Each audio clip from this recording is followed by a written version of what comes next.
pleasant good morning to all, and welcome to the officials from the Office of the Prime Minister, Gender and Child Affairs, the Children's Authority of Trinidad and Tobago, and the Auditor General's Department. My name is David Tanku, and I am the chairman of today's proceedings, chairman of the Public Accounts Committee. The Public Accounts Committee has a mandate to consider and report to the House on A, appropriation accounts of monies expended out of sums granted by Parliament to meet the public expenditure of Trinidad and Tobago. B, such other accounts as may be referred to the committee by the House of Representatives or as are authorized or required to be considered by the committee under any other enactment. And C, the report of the Auditor General on any accounts, on any such accounts, and whether policy is carried out efficiently, effectively, and economically, and whether expenditure conforms to the authority which governs it. The purpose of today's meeting is for the Public Accounts Committee to conduct an examination of the audited financial statements of the Children's Authority of Trinidad and Tobago, CATT, C-A-T-T, for the financial years 2014 to 2018. To assess whether expenditure conforms to the authority which governs it, to examine the challenges being faced and possible solutions to those challenges, and to assist the Children's Authority of Trinidad and Tobago in achieving the efficient delivery of services while ensuring that expenditure is embarked upon in accordance with parliamentary approval. Based on the issues identified, the following key stakeholders have been invited to today's meeting: the Office of the Prime Minister, Gender and Children's Affairs, the Children's Authority of Trinidad and Tobago, and the Auditor General's Department. Please note that this meeting is being broadcast live on the Parliament's Channel 11, on Radio 105.5 FM, and the Parliament's YouTube channel, ParlView. Viewers and listeners are invited and encouraged to send their comments related to today's inquiry via email parl101@ttparliament.org, facebook.com/ttparliament, or Twitter @ttparliament. I would now ask members of the Public Accounts Committee to introduce yourselves, please. I would start now. Good morning, everyone. I'm Sharice Sipazad. I'm a member of this committee. Good morning, everyone. Roger Monroe, member.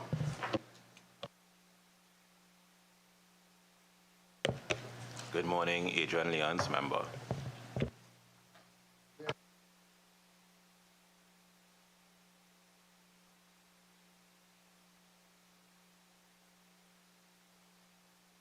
Sorry, my apologies. We are also joined by members of the Secretariat of the Public Accounts Committee today. I want to invite the Auditor General to make a brief opening statement. Sorry, my apologies. I've gone a little fast. I want to invite the Auditor General to introduce herself and the representatives who are with the Auditor General today. Okay, good morning. My apologies. The Auditor General is not here today. My name is Gary Peters, Assistant Auditor General. Good morning. My name is Desmond Noel, Auditor General's Department. Thank you. May I then ask that Permanent Secretary Acting introduce yourself and your representatives from the Office of the Prime Minister, Gender and Child Affairs? Good morning, Chair, members. Vijay Gangvasad, Acting Permanent Secretary of the Gender and Child Affairs Division.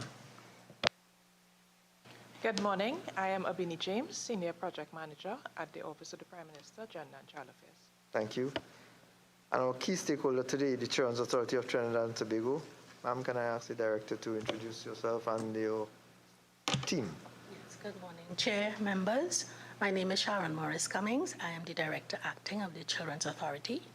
With me today is Mr. Steve Mulrain, Finance Manager, Mrs. Rhonda Gregor Rupchan, Deputy Director, Care Services, and Ms. Elizabeth Lewis, Deputy Director, Acting, Legal and Regulatory Services. Thank you all and welcome again. So now we move on to inviting the representative from the Auditor General's Department, Mr. Peters, to make a brief opening statement. Thank you, Chairman. Good morning to everyone. Just a few things, Mr. Chairman. I'd just like to inform the meeting that for the years ended 2014 to 2016, the audit was outsourced to a private company, Mirage Mohammedan Company. And for the years ended 2017 and 2018, the Auditor General's Department conducted the audit. And we are very close to finishing the audit for the year ended 2019. And the review is ongoing, and we should complete it soon. Thank you. Thank you very much, Mr. Peters. I would like to invite the Permanent Secretary of the Office of the Prime Minister, Gender and Child Affairs, to make a brief opening statement, please. Chair, thank you very much again, and members of the committee. We welcome the proclamation as they contain many new options that can better respond to the needs of children and represent a new beginning in the way issues related to children will be addressed. These were the words of the then Chairman of the Board of the Management of the Children's Authority of Trinidad and Tobago in 2015, after several key pieces of legislation were proclaimed, giving powers to the authority to begin to deliver on its mandate to care, protect, and rehabilitate children who are at risk or who have been victims of abuse or neglect. This signaled the responsiveness of the state to act in the best interest of all children in Trinidad and Tobago. The government remains committed to a robust child protection system and to the resourcing of all agencies with responsibility for effecting the system. A recent release indicated an investment of close to $1 billion in child care and protection by the Gender and Child Affairs Division alone over the period 2015 to 2022, with more than 50% of this being spent by the Children's Authority. Since its operation commenced in 2015 with an annual allocation of $30 million, the allocation has risen by more than 225% to $98 million in 2022. Notwithstanding, there continues to be instances where the outcomes for children were not favorable, and in some cases, children lost their lives. One child harmed in any way at all, in any way you can think of, is one too many. Since 2015, there have been much interrogation of the child care and protection system, with the most recent being the independent investigation, which was led by retired Justice Judith Jones. Following the laying of the report, Cabinet agreed to the establishment of the Interagency Task Force to review the findings and recommendation and to prepare an action plan for implementation in keeping with the recommendations contained in the report. The work plan of the task force was accepted by Cabinet in October 2022.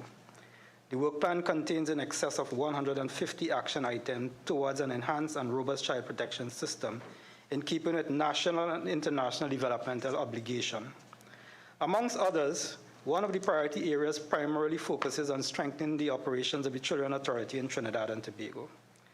The Standing Committee on Child Protection, comprising key ministers and deputy permanent secretaries and administrators of the Tobago House of Assembly, was established to direct and provide guidance on the implementation of the aforementioned action items.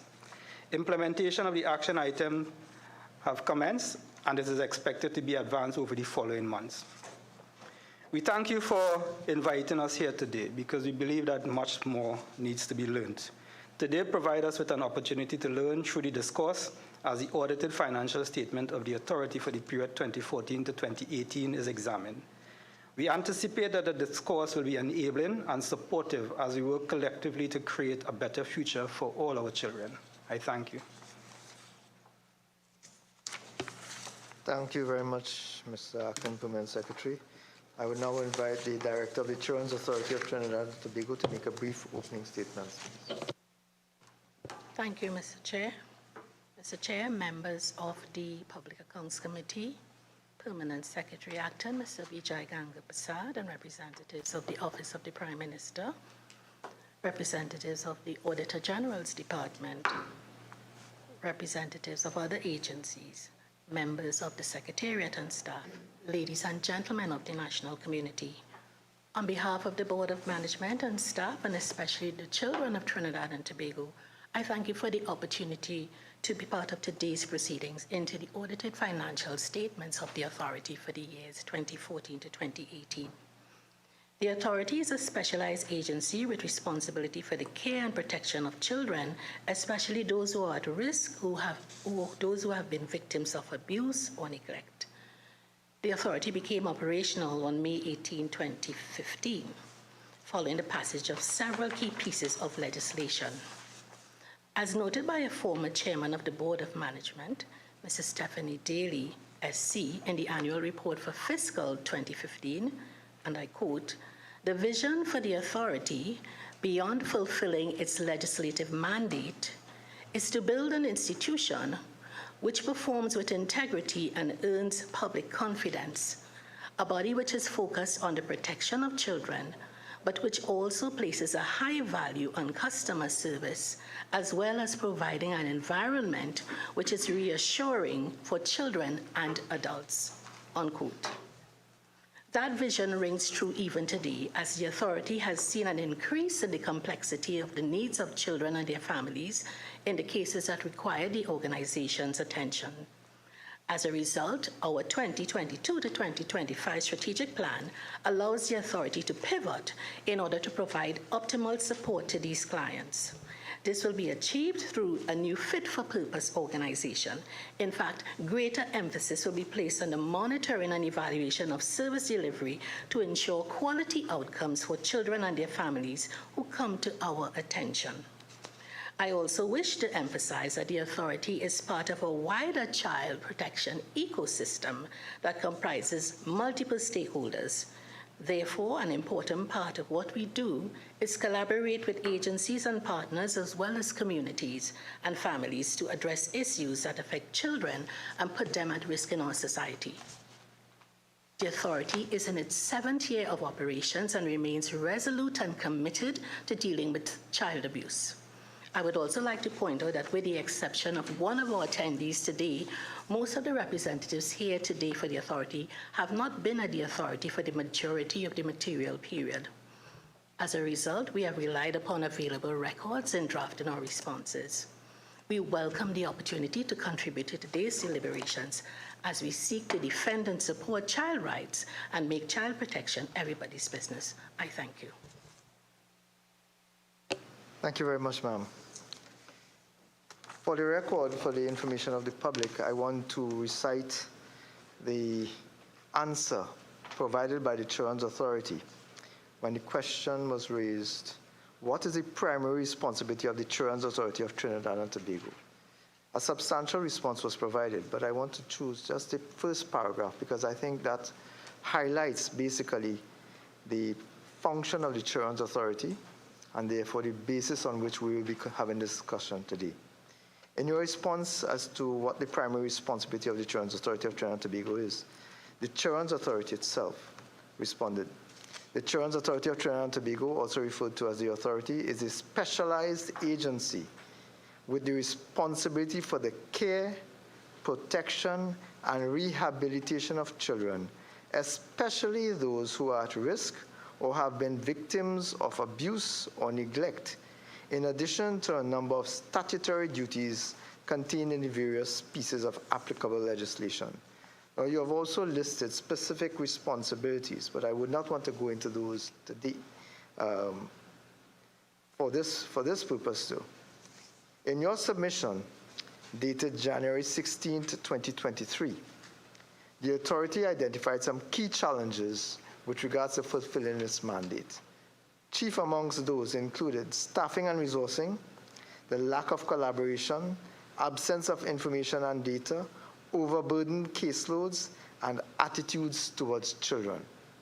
My first question to you, Children's Authority, this is directed to you, is since those were identified in the authority's draft plan 2013 to 2016, and it is included in your report dated January 2023, can you advise whether those constraints, those challenges still exist today, and to what extent that they still exist?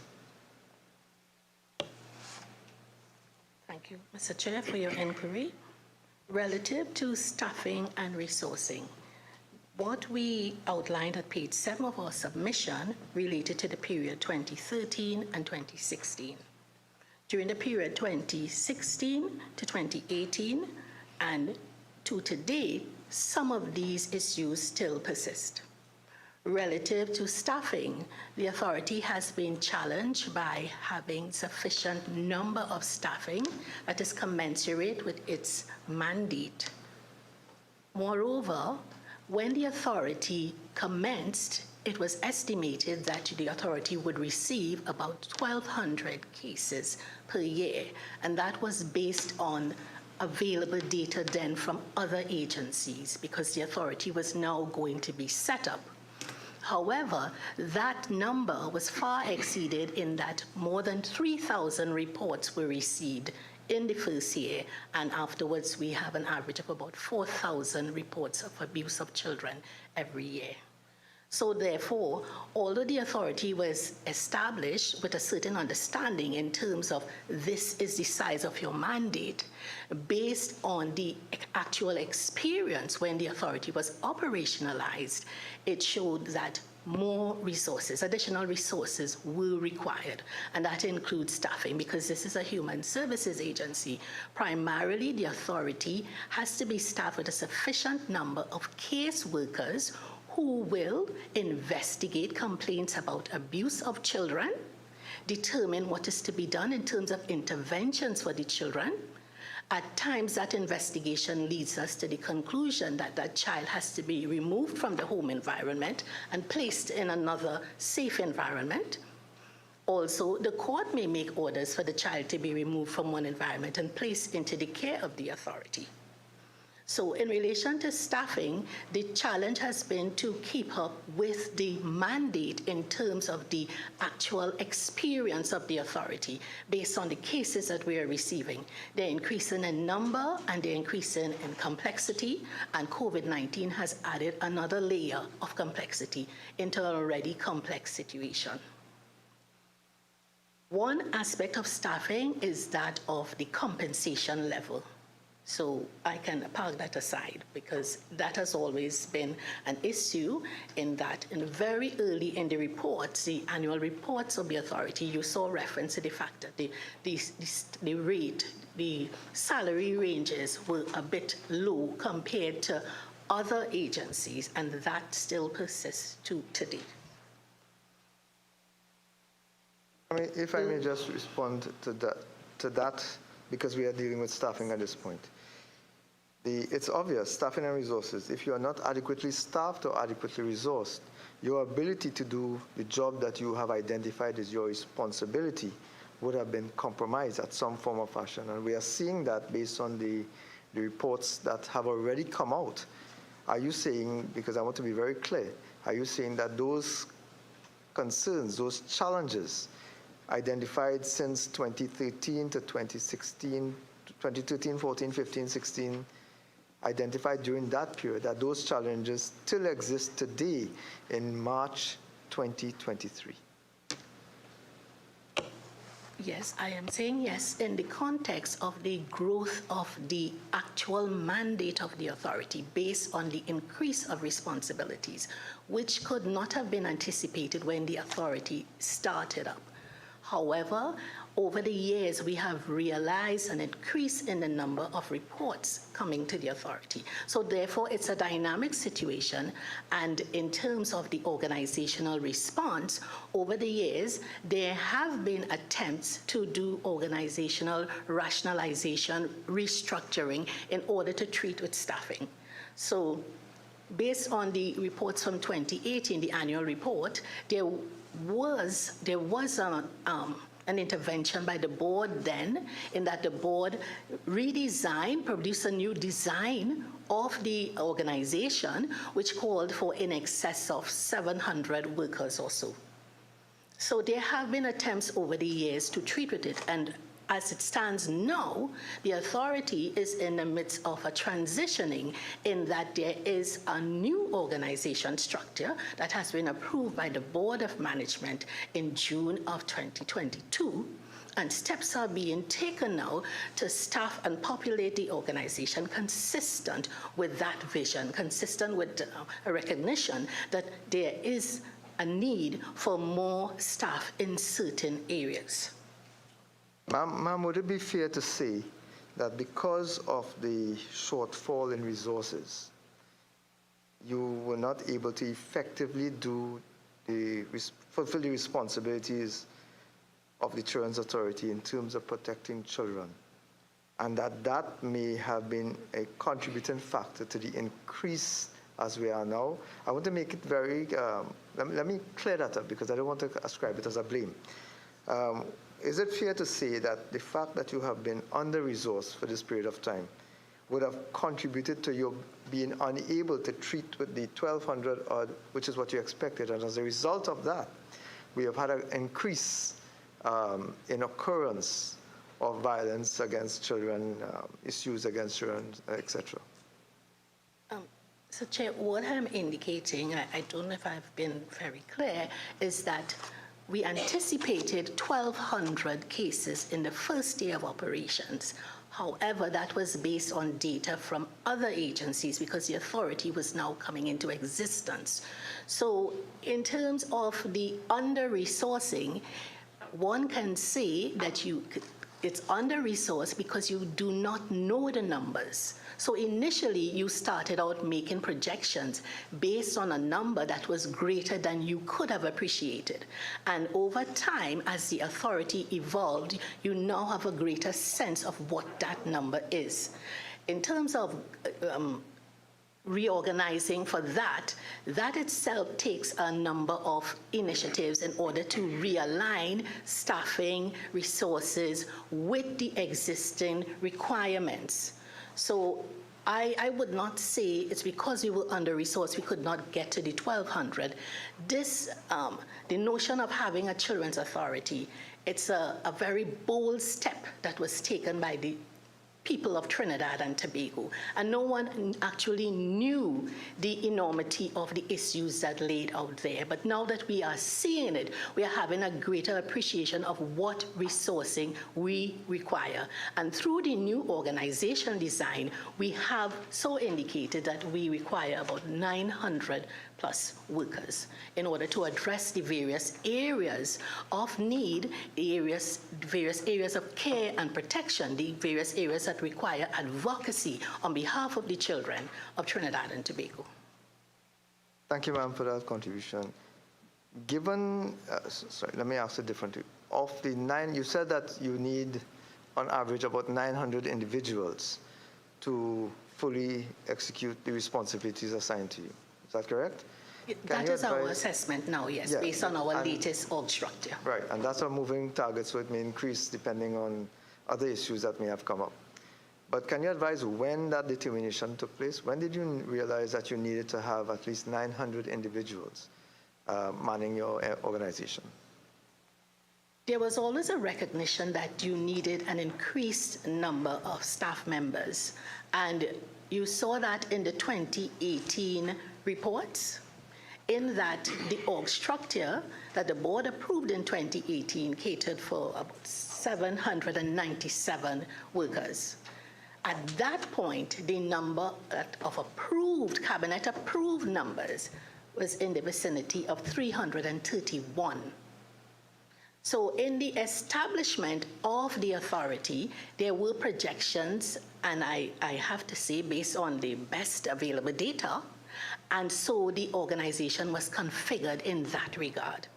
However, the experience of the organization has shown differently, and so it's dynamic. So in the new org structure, we have catered for other areas of endeavor, other areas of child protection that will help to fill out and build out the ecosystem much more robustly than it is now. And some of these new areas are based on what was contained in the Judith Jones report and our own assessment of what is required. So. Let me allow my colleague to raise a couple of questions, and then I'll come back to this issue.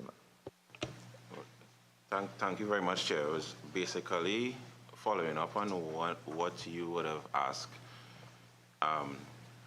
No, I do appreciate, first of all, the Children's Authority is an authority that I consider to be one of the critical authorities for the development of our nation. As we know, children are the future, right? I understand the formation of the authority initially would have catered for 1,200 cases, and as such, at the initiation of the authority, there were many more cases that came to you. I also understand it's a new organization, and the dynamics of the structure would change based on your learnings, right? Which I'm hearing from you. What I'm a bit concerned with is initially in your opening statement, you spoke about number of the persons here who were not here from the beginning. You also spoke about the salary structure being quite low. Is it that you have a high attrition rate at the authority? One, and two, with respect to the board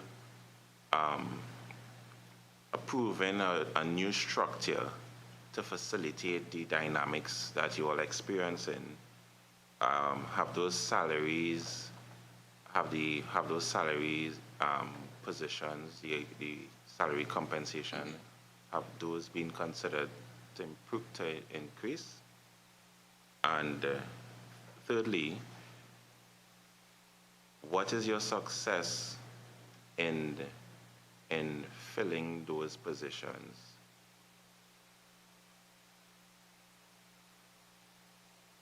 Thank you, Member. With respect to the attrition rate, the average turnover rate from January to December 2022 was 1.41%. Having regard to research, in the child protection industry, figures of 20 to 31%, they are like average figures, because in the child protection sector, there is usually a high attrition rate. For the period January 2022 to December 2022, there were a number of resignations, 40 in particular. Yes. And the staff head count as at the 15th of February 2023 was 236 members. So relatively speaking, I would say you have the turnover is a challenge in that when someone leaves, especially when they leave with a lot of experience, because you are actually part of an ecosystem in which you are networking with different agencies, you know your way around the health sector, other government agencies, Ministry of Social Development, etc. So loss of one person who has that experience is very difficult to replace, because a new person coming in, assuming even though they have experience from another place, it takes time to know our system and to become familiar with all that you require. You have to have a point at which you have to be trained up into the responsibilities. With respect to salary increases, the new transitioning structure, it requires one to do a compensation assessment. So that is being done as well, an assessment of the compensation levels. But there has not been any adjustment in that. We are all part of the government system. So there has to be a representation made and a process to be followed before you can increase salaries across the board. And you asked the question about the filling of positions. In the context of the transitioning, we are looking forward to the new structure. So that effort is underway. However, in respect of the filling of vacancies, the low salary has not really attracted a number of people to come into the organization over the years on average. So when persons are interviewed and they understand that this is the salary, some of them decline. So we have those challenges, but we understand that we exist in the context of a government system and a particular way in which processes have to be rolled out before you move from point A to point B. So, I mean, the mere fact we could, thank you for your response. The mere fact we identify that we can describe the compensation as low. You know, I heard you with respect to the process of increasing compensation with the compensation assessment. I was just thinking in terms of strategy, because for all that you would have said before, when you lose someone, you lose the networking, you lose institutional knowledge, etc. With the challenge of the compensation being low, in terms of how low and what is acceptable and what can be suggested, there's a process for. However, is a challenge you're facing now, and is there a strategy, or do we wait till that process is completed? And if we are waiting for the process to complete, how soon would that compensation study be completed? And how do we plan to address, in the interim, the challenges you're facing now?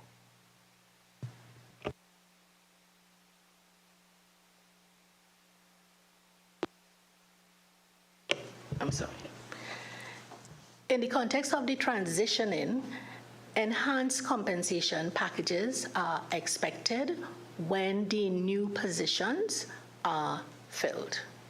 So there's a process to get those enhanced compensation packages. In the interim, what we are doing, we have indicated to staff that this new structure is coming on board, and there are many opportunities there. So in the sector, in the Children's Authority, there are many dedicated child protection workers who, I don't want to put it on, but their heart is in the job. So even though the salary has been low since 2015, a number of workers are still there, rallying on a daily basis to serve the children of the nation.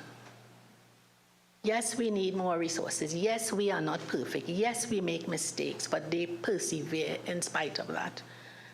When I saw the CPO and the issue of the 4%, so I've asked the finance manager to find out how do we get that 4% and in the interim. So I don't have the answer in terms of increasing salaries in the interim, but I know with the new org structure, a compensation framework that calls for enhanced packages, enhanced terms of service, that is what is on the table and is being addressed at the authority.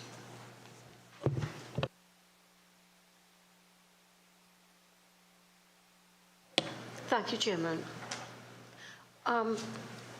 You mentioned the strategic plan and objectives in the process of being rolled out. When do you expect it to be fully implemented? Within 2 years from November 2022, so by November 2024. It's going to take you 2 years to implement everything? The entire transitioning process, that is the estimated time frame, but in terms of different aspects, like for example recruitment, it will not take 2 years. But how long do you anticipate the recruitment exercise to take?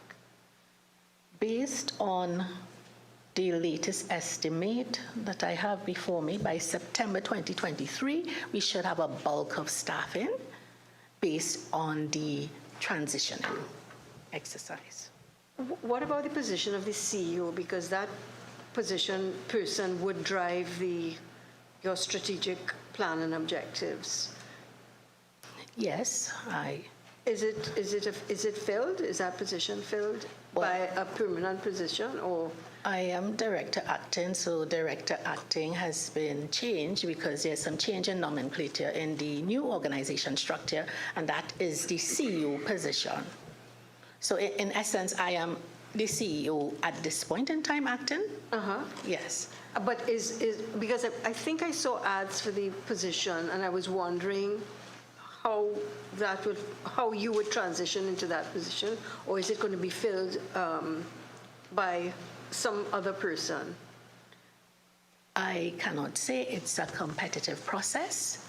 The position has been advertised, and persons who are interested can apply. Do you know when that position will be filled? The estimate is by April, May this year? This year. Yes, that's the estimated time I have. But you will remain in the organization? Because I'm concerned about let me tell you where I'm getting at. You mentioned loss of institutional memory. And to drive this process, you need somebody who knows what's going on. And your turnover rate is not low. You have issues with retaining people. So in order to have the organization properly functioning and committed to fulfilling its mandate, which is very crucial. I mean, this is a life and death type environment. You want institutional memory to remain. So that's where I'm really very concerned about the loss of institutional memory and the driving and implementation of your new strategic objectives. Yes, well, we are also very passionate about what we do at the authority, and we understand the value of the institutional knowledge, because especially in a system that needs to be restructured, because the Judith Jones report has said so, we accept that. But even before that, there was a recognition by the board, and I dare say successive boards, that there needed to be some restructuring of the authority. So it's important to have that institutional knowledge to help drive the process. So I quite agree with the sentiment that you're expressing. Chairman, can I help you? If we could just switch to financial resources.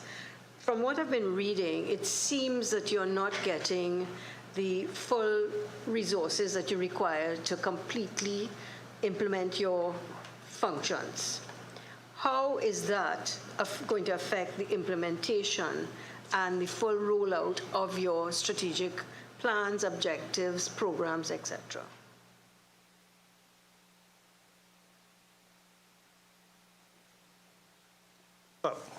To respond to your question, during the period under review, the response rate was approximately 47% in terms of the total amount of funds requested by the authority versus the total amount that was allocated. All right. In the intervening period between 2019 and 2022, the response rate has grown to 67%.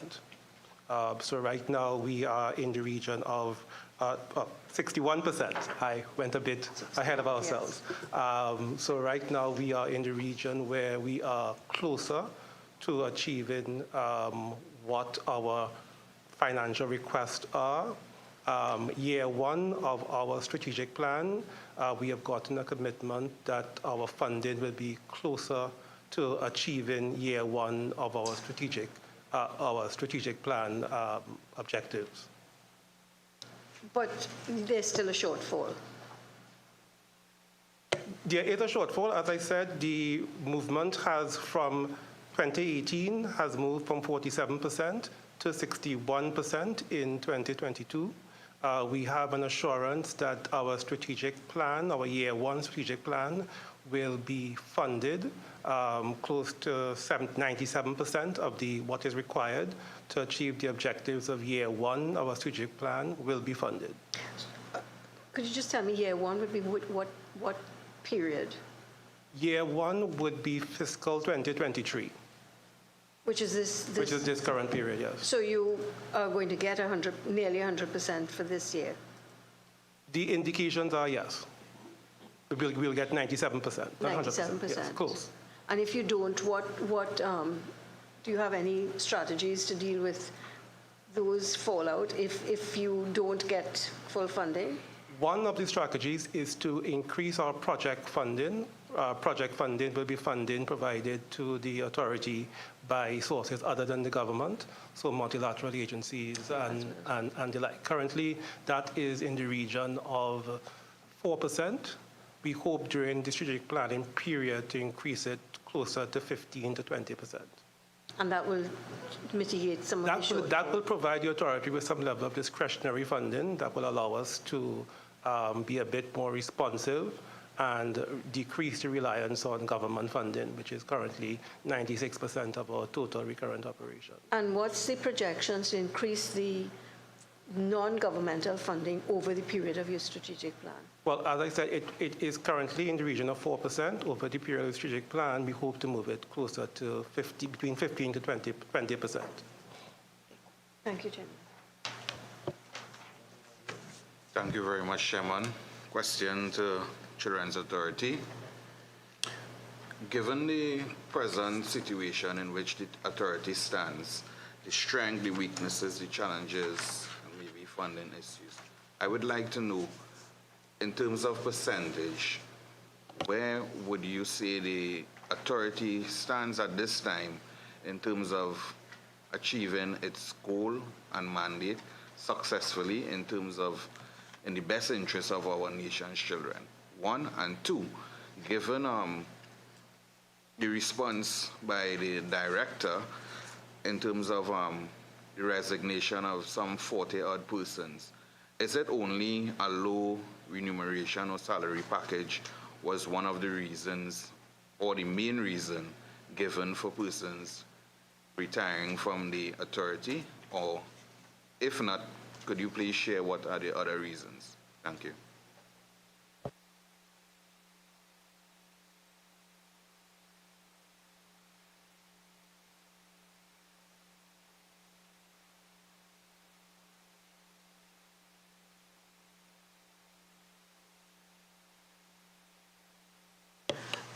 Thank you, Member, for those questions. In terms of our long-term strategies, I think we are well on our way to achieving those goals in terms of organization restructuring, which is pivotal to what we can achieve in future as we try to have a more nimble, agile, responsive organization. Part of that is the increased staffing. So it's difficult to give a percentage estimate now, because even our estimate of 942 staff members in terms of our requirements in a fully restructured organization, we cannot do that in 1 year, and this is why the plan is for 2 years. So our estimate for this year is to have at least 451 bodies, warm bodies in places, incrementally ramping up our capability in targeted areas. And those targeted areas include case management, and also licensing and monitoring. And also we have establish new positions in the new org structure consistent with the requirement to have more oversight of children in homes. We are having case workers in our new structure who will do more oversight of the cases of children, the handling of those cases in partnership with the homes. We also have a position for a child advocate who will treat with the complaints from children. So that person is a person almost like an auditor who will report directly to the board, and that person will be responsible for going out to the homes and taking the complaints of children and reporting to the board, in addition to what management would be doing in respect of complaints. In the Judy Jones report, there are also mechanisms for complaints. There are also a number of recommendations to enhance the ability of children to lodge complaints, including the use of technology. So a number of those recommendations are under our active consideration. So we have our own assessment of what should have been done, plus we also have the task force recommendations that will be interwoven with what we are going to do. And all of those things are under our active consideration right now, in tandem with the Office of the Prime Minister and the mechanism that PS Ganga Prasad spoke about in order to ensure that those recommendations are actually realized in a very short time frame as possible. You also asked in relation to the reason for turnover. I don't have the reasons for the exit interviews, but based on some that I have been privy to, persons have moved for better opportunities. I know of one young lady, her husband is from a different nation, from Ireland, and she migrated for personal reasons. You have persons who would have left the organization and they have been taken up by other organizations into higher positions. So persons move for their own personal development, and we communicate now with them. They are managers. Before, they may not have been managers at the authority, but they have moved on to greener pastures. So they make leave because they get better job opportunities. There's also an element of in the authority, the sense that, there's burnout and we need more staff. So some persons have left because of the pace at which we are required to do the job, and they have left, again, for personal reasons and lack of job satisfaction.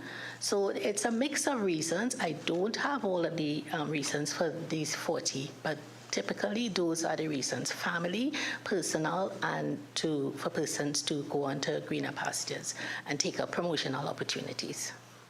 Okay, thank you very much for your response. I turn over to Member John. Thank you, Chairman. Thank you. Thank you, Director. I was happy to hear you reference just now the children's home, because you're a part of a bigger system, meaning not only the state sector is involved, you have the privately run children homes where your clients or your customers, where they repose or where you house them, as it were. I had seen where you had projected, and you mentioned it, 1,200 in the projection, the earlier projection, 1,200 children, vulnerable children, but it ended up being 5,522. Now that's an increase of about 400%. That is hard. How do you intend to kind of bridge that gap? And that was way back when, 2015 to 2017, because one doesn't have the numbers for beyond 2018. What I saw was that there was a caseload of 10,211 with a throughput, per month of about 600 children. These are vulnerable children who are affected by sexual abuse, physical abuse, mental abuse. Some are lost, a number of issues. Now, I think, what is the question? The question is, I was wondering, in terms of the subvention, is it that it comes, or the releases every month to these homes, where does it come from? The Children Authority or obviously the Prime Minister? The OPM, please. Comes from OPM. Now, I don't know, there's another committee on which I sit. We were visiting the homes, maybe you know about that. Up to yesterday, we visited 2, and we have visited 5 so far. So it was very, I think it was a good thing, very positive, that we were able to see this in action, at the actual homes, looking at the actual homes. And it was not a complaint, because the people are generally mild-mannered and they're really committed to what they're doing. The releases tend to be late. And given that these children already are vulnerable, one, then to me there's an insufficiency of spaces, because if you have a throughput at the time of the writing of the report, of about 600 a month, what is happening now? Because it means, and one is not blaming you, we are not a society where children are valued, cared for, protected. Given in this small country, we have 600 reported cases, maybe coming through the court or coming to you directly, and I'm sure you would have some kind of projection of the underreporting or the underreporting in this system of abuse. So in terms of this subvention being late on top of everything else, what is happening? How can you assist with that? Have you been looking into that? Respectfully ask PS, perhaps take this. So, I would attempt to answer your question, not attempt, and I would answer your question. This is something that the authority would usually follow up on as soon as they have information pertaining to the late payment of what we would call the payment per child. Those private homes are being paid via a system called the payment per child. the saints, as we would call it, and the bigger homes receive a subvention. And that was recently brought to my attention. All attempts are usually made to make sure that the time frame is shortened as it relates to making sure that these payments are made. The payments are made the month after, based on reports that are submitted to the division by the Children's Authority. Not their homes complaining that they have not received. They have not received since October of last year. Yes, yes. So I'm getting to that point here. So recently, that matter was brought to my attention. Based on my check-in, all of the homes were paid up to December. The monies were sent into their account. One of the homes, and I was part of those site visits as well, I would have indicated to them that they need to check their bank account to ensure that the money is there and get back to me. They haven't gotten back to me as yet. But the information that I have with the ministry is that all the homes were paid up to the month of December. The only payment that is outstanding right now is the payment for January, which was processed and should be made soon. Thank you. Thank you. Director, some of the homes, we have a few of the larger homes that remain unlicensed. Not for any fault of their own, based on what we heard, I believe. However, it means they have some redundant capacity because they are not licensed and they don't want to take the risk. Now, the demand for your services is a great demand. So basically, in looking at your budgeting, will it be a good idea to sort of encourage, find some, because there's a big task we have, a big issue we have in terms of these children. In terms of how do we kind of train families to be how to look after the children? Because again, what we were hearing is that none of the children want to be there. They come there and they say, we don't want to be there. And the professionals are also saying, the people who manage these homes, they're saying, it is not a good thing for them to be there or to be there for such a long duration. More harm is done than good. So how can we kind of short-circuit that, circumvent it, and ensure that they are going into safer spaces, which brings me to this interim period where, in terms of what is happening in terms of a cohesive plan to have children who are then moved from adolescent, teenagers, to, 18-year-olds, when they must exit by law. There's an issue there in terms of where do they go? Are they prepared enough? Is it the responsibility of the Children's Authority to ensure that there's a cohesive plan where everybody, all the homes know there's a plan? Day one starts when you're maybe 16 years old in terms of what do you like, what can you do, how can we train you to go out and face the world, because you go out at 18 years old. And we are told that 50% of the children who are now there would have had relatives in there, so they would have had aunt, a mother, etc. And 60% of the females, within 2 years, they are pregnant, sometimes on their second child. This is dismal. This is a cycle, just a cycle of abuse. These are the things, to me, this is what the numbers are not telling us. The qualitative issues that are so painful, so we need to pick up on these, because the same thing I heard just in one little 2 hours visit. I'm sure you are hearing it over and over because your members of your staff were there. They appear to have a good relationship with the homes, but it has to move beyond that. And I know your hands sometimes must be tied, but we really have to do more for these children, quite frankly, because I think the number you are admitting are not the number knocking on your doors. There are many more. And so what is that shortfall, and what are you doing for those going out there? I know it's plenty questions I'm asking at the same time, but it was just such a major issue we were seeing as we visited. Yes, I thank you for your questions, and the fact that they are rolled up, it's only natural because one thing is connected to the other. And we can say again, it takes a village to raise a child. With respect to the number of children and the number of placements, as you can see from the earlier reports, the 2014 to 2018 period, the lack of placements has always been an issue. We have also taken the position that we have to do much more work with our sister and brother agencies to reduce the number of children who are coming into the system for care and institutionalization. We firmly believe that children thrive best in loving home environments, and we have taken a number of initiatives to increase the number of placements that are outside of an institution. And in that regard, I would like to call on my colleagues, Ms. Lewis and Mrs. Gregory-Rupchan, to elaborate on both those aspects in terms of the initiatives that we have been taking relative to placements and the challenges, if I may, Mr. Chair. Thank you, Mr. Chair. Thank you. Morning, everyone. Rhonda Gregoire-Rupchan, Deputy Director, Care Services. I'd like to address or react to the area with respect to who helps to manage these cases, who helps to respond to the children and support the families in terms of being better in caring for their children and offering them a place at home. The authority's case management team, our intervention and investigation unit, is responsible for that.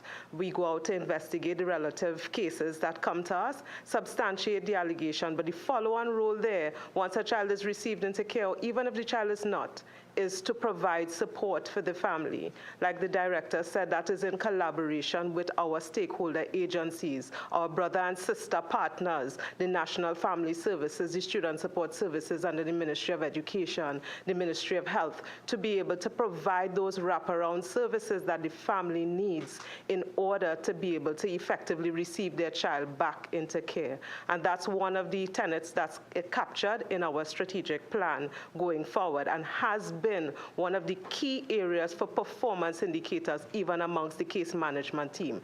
Conferencing cases, brokering resources. We've also adjusted in the last 2 years our case management model, where we had a very specific truncated model where the client went from one unit at the authority to another in order to receive different services. We've amended that, and so we have one case manager managing a case and brokering and advocating for our clients from beginning to the end of that case. And that too is one of the other strategies.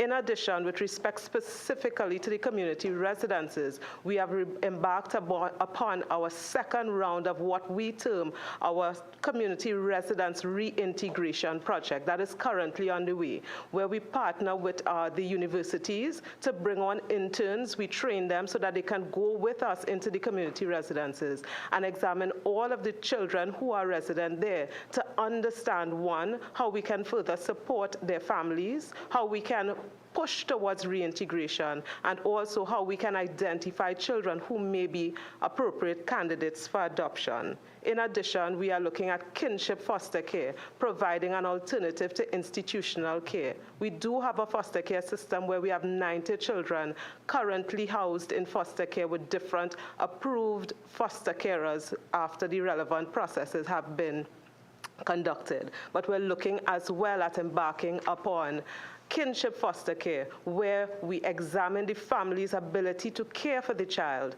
and where there is a financial need that would prohibit that kind of arrangement, that we seek to support them to ensure that the child remains in the home with the relevant support.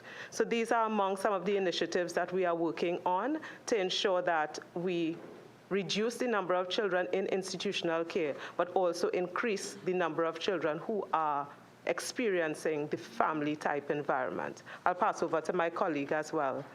Oh, just to speak specifically to transitioning, the transitioning responsibility is also with the case management team.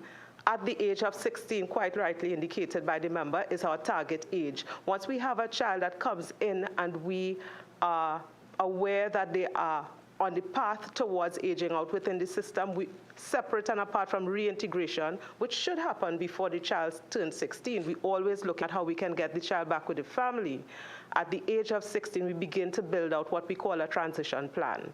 And that plan looks at all aspects of the child's readiness to be able to move into adult life, be it with a family member or be it on their own where housing is required. And that is done as well in collaboration with our stakeholder partners, particularly the Ministry of Social development who are geared towards taking on the case management role after the child becomes an adult at the age of 18.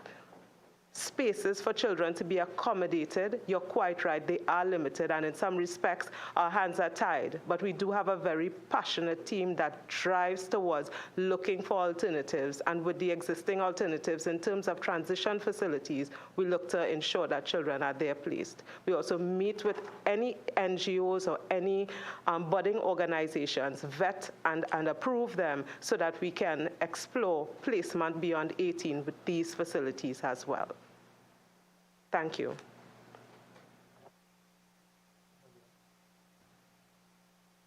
Chairman, thank you. You just gave us a whole mouthful there. I just wanted to, based on what I've been hearing, first of all, let me salute the persons, your team, for doing the work that they're doing. As I said initially, that this is critical for our nation and the future of our nation. You spoke about coordinating with various agencies, and you also spoke about children even being able to lodge complaints through a digital platform. I saw in one of your, you call it a barrier, or that ICT, the lack of technological systems. And I'm just thinking that with turnover and stuff, the digital platforms or technological solutions can mitigate against some of these issues and also assist with efficiency. What are these challenges that you're facing, and where are you with the solutions of incorporating digital solutions in your operation? In terms of our operations, we have the child protection management system, and it's a new version that has been funded by UNICEF, and we thank UNICEF for that, one of our partners in child protection. And so we are also looking at an enterprise-wide system to improve our efficiencies as the organization. The OPM has also spearheaded a national child registry project. So there are a number of initiatives underway that will help with the digitization process and improve our efficiencies across the ecosystem. Relative to the children complaining, the recommendation is to include the use of technology, and the examples given have a one-way phone, have some digital mechanism through which children can complain. So if, let's say, for instance, there's a caregiver and they are afraid to report, they can do that through that mechanism. And this is why we have also included in our new structure a child advocate.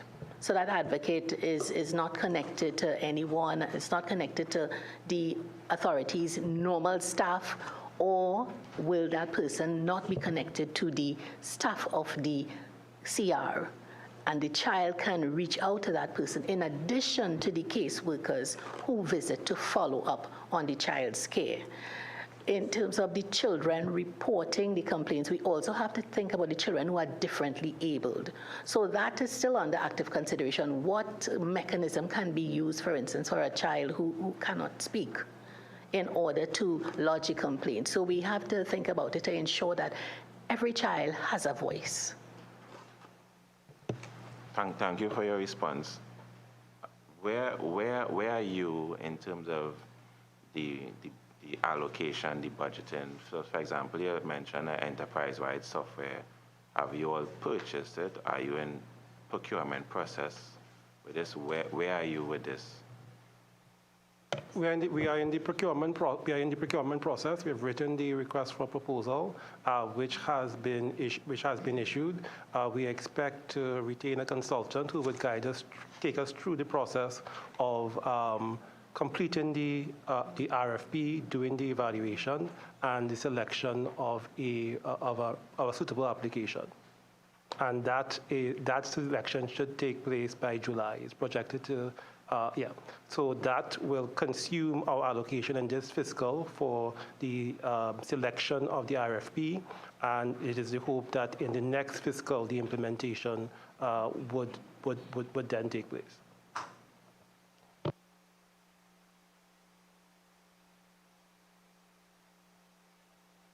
Thank you very much, Chair.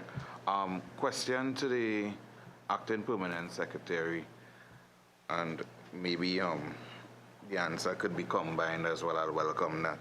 But my question here is based on a real-life situation that would have confronted me in the region of Sangre Grande, where I was messaged sometime earlier on January 2023, the 26th, and home in that area requesting my intervention to get payments for the months of September, October, November, December, January 2023. And I know you mentioned earlier on that some homes were instructed to check their accounts. Payments were made up to the month of December 2022.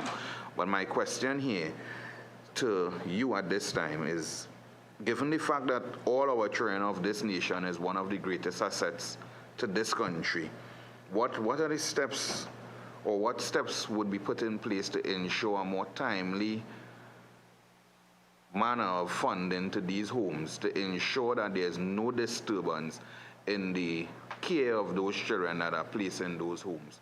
Because I'm just asking this question, given the conversation, based on that message that I received, what would happen if the homes don't have the necessary funding? What will take place with those children that are in those homes for those periods when the funding or the releases are not forthcoming as it should? Thanks for the question, member. And I think the current system is what hinders or retards an early payment being made.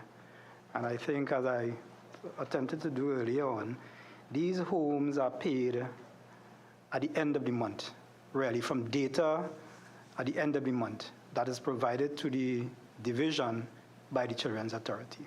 Yeah?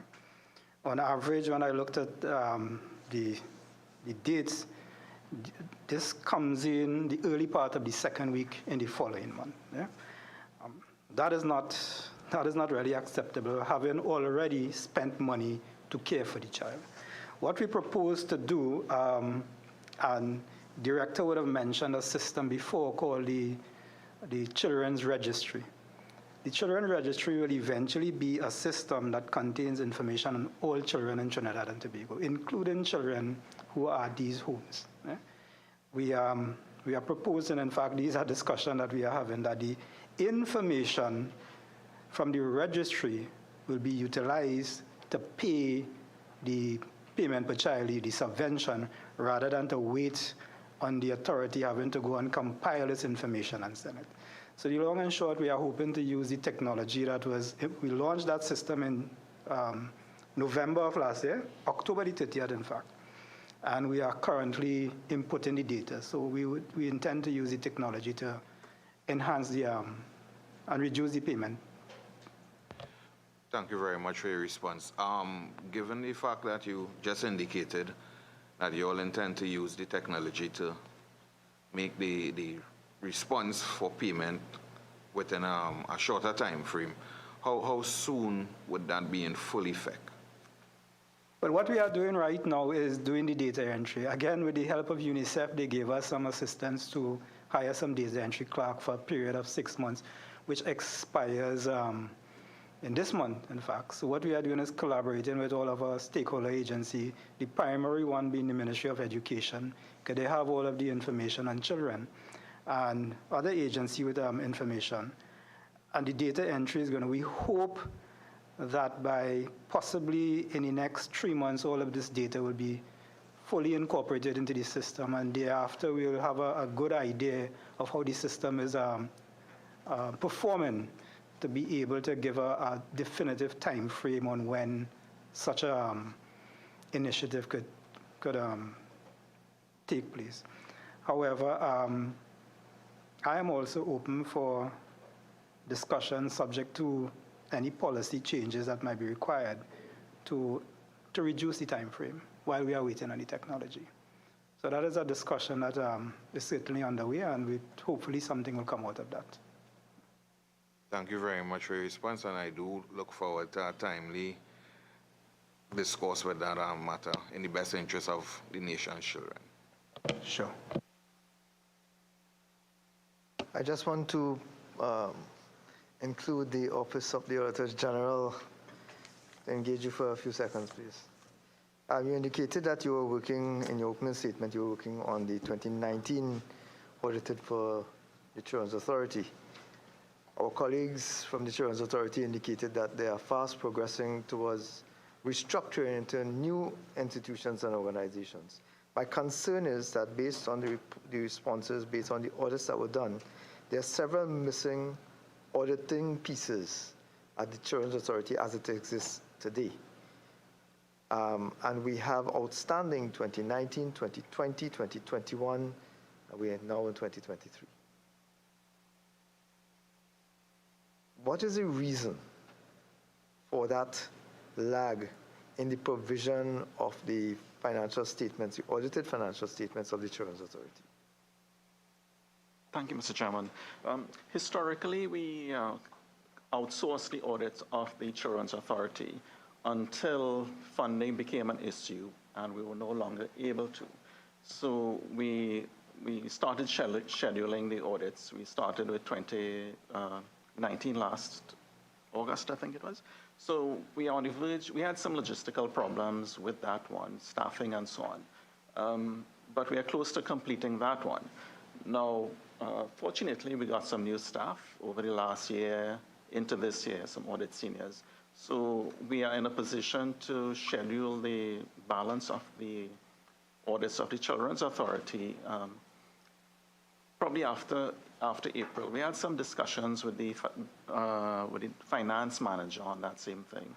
So hopefully we'll be able to complete those outstanding audits in a short space of time.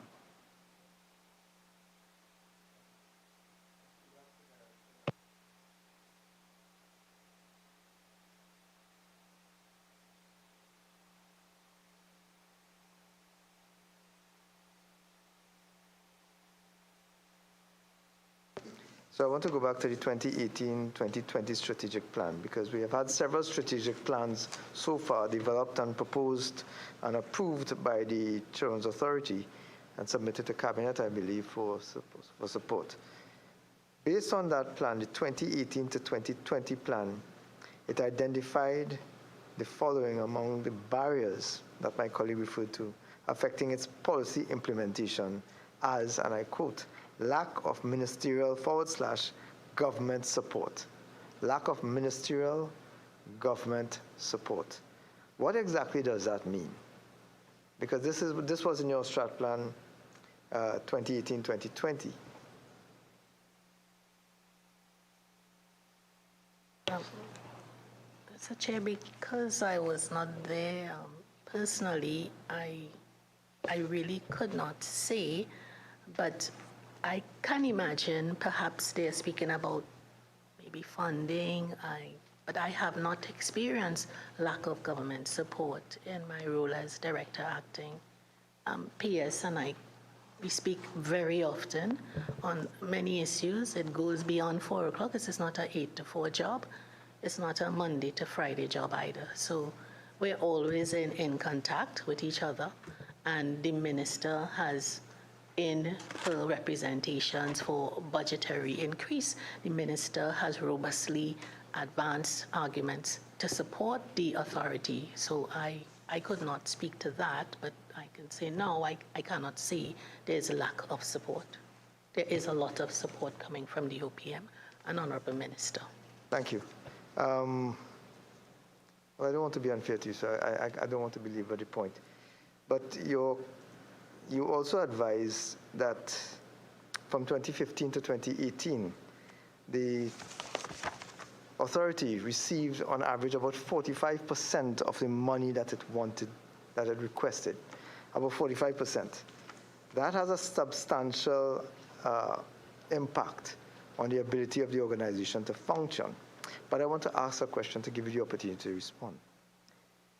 So what is the authority's overall assessment of the quality and level of support provided by the OPM, Gender and Child Affairs, over the period? Now, I realize that you can only speak for the period from which, during which you were present, but you would have been familiar with what has gone past because those would have been in the financials that you would have inherited. So I'm trying to get an idea of what you feel. How comfortable are you with the level of support that have been provided by the Office of the Prime Minister, Gender and Child Affairs, in providing support and resources to your organization for the implementation of its mandate? Now? Or in the 2014, 2018, please, Chair? Or generally? Generally. If I may, I know that because the organization received only 45% of what is requested during the period 2014 to 2018, that it could not have been a happy situation.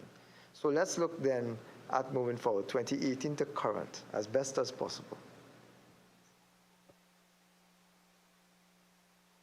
Well, in our earlier response, we had indicated that the rate was between 45 and 47%, yes, in the period 2014 to 2018. In the period 2019 to 2022, there has been some progression, and that progression has brought us now to a response rate of close to 61%. So in 2019, the rate increased to 57%, 2020, 53%, 2021, 56%, 2022, 76% in terms of the allocation that was received in relation to the original request. And the expectation in fiscal 2023 is that the allocation would be close to 97% of what our original request has been. And that's in relation to fulfilling the mandate, the goals of year one of our strategic plan. So there has been a consistent improvement over the period. It's not yet 100%, but it has been tended in that direction.